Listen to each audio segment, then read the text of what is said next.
भाजपा आमदार बबनराव लोणीकर यांनी एका सभेत माझ्या बापाने तुझ्या बापाला बियाण्याचे पैसे दिले, तुझ्या बायकोला लाडक्या बहिणींचे पैसे आम्ही देतो, तुझ्या अंगावर कपडे व जोडे जे आहे ते आमच्या पैशातून दिलेले आहे, असे वादग्रस्त वक्तव्य केले।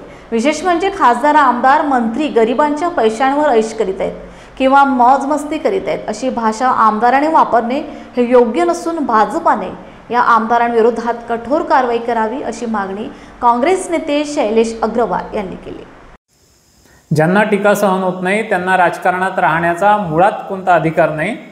भाजपाचे आमदार बबनराव लोणीकर काही टीकाकारांना उद्देशून बोलले असले तरी त्यांनी सरसकट तुझ्या बापाला बियाण्याचे पैसे आम्ही दिले, तुझ्या आईला, बहिणीला आणि बायकोला पैसे आम्ही देतो, तुझ्या अंगावरचे कपडे आमचे, तुमचे सूट बूट आमचे आहे, तुमचे बुटा चपला आमचे, अशा प्रकारची भाषा एका राजकीय क्षेत्रात काम करणाऱ्या एका ज्येष्ठ आमदारांनी वापरणं हे शिष्टाचाराच्या विरुद्ध आहे। यावर तातडीनं भाजपाने कारवाई करायला पाहिजे आणि मुख्यमंत्र्यांनी बबनराव लोणीकरांचा राजीनामा घ्यायला पाहिजे।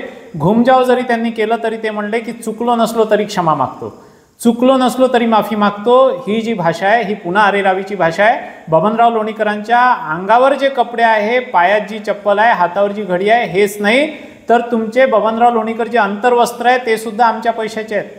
कोणी आम्हाला जर आमच्यावर शेतकऱ्यांना बियाण्याला, खत औषधींना किंवा तुम्ही काही जे काही करतात ते तुमच्या राजकीय लाभासाठी करता, तुमच्या हेतूसाठी करता आणि पैसा मात्र त्यात जनतेचा वापरता आणि खिशातून आपण काही जणू योजना राबवतो असा आव आणणाऱ्या लोकांना राजकीय क्षेत्रात काम करण्याचा कुठलाच अधिकार नाही।